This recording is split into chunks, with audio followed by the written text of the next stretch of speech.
1er février 2026, nous sommes rentrés dans l'année.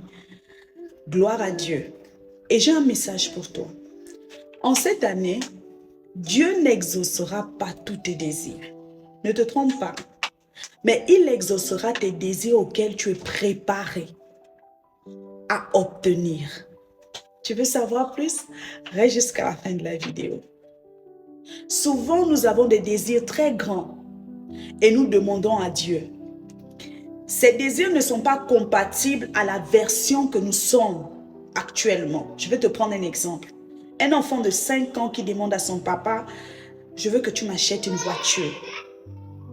Non seulement la morphologie de l'enfant sera un obstacle pour lui de conduire, et même l'âge peut être aussi un obstacle pour lui pour passer le permis.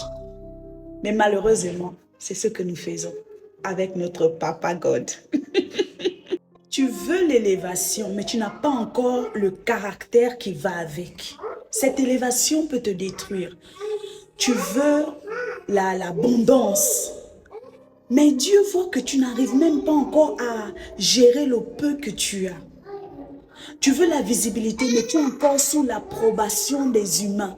Si Dieu te donne un message, tu as peur de transmettre parce que tu te dis que qu'est-ce qu'ils vont dire sur moi? Ou bien si tu es inspiré à faire quelque chose, tu as encore cette peur.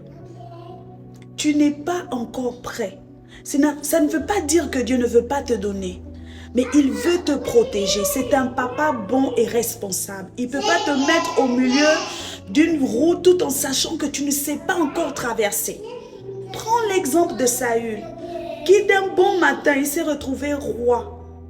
Regardez comment il n'était pas préparé. Regardez comment la royauté a fait dans sa maison. Et Dieu ne veut pas ça pour toi. C'est pour cela que je sais que c'est frustrant. Parce que parfois tu te dis, mais je suis prêt Seigneur, je suis prêt. Le Saint-Esprit te met à l'école. Donc tous les échecs que tu es en train de faire, la patience que tu es en train de faire, tout ce que tu sais, l'école du Saint-Esprit. Je sais que ça fait mal, oui, mais tu te dis que, hey, donc il y a que moi là, que tu dois passer dans les écoles, là, les autres là-bas, boum, ils ont ça. Nous sommes différents et Dieu traite différemment avec chaque personne parce qu'il te connaît mieux que toi-même. La seule chose que tu dois faire, c'est dire, Seigneur, aide-moi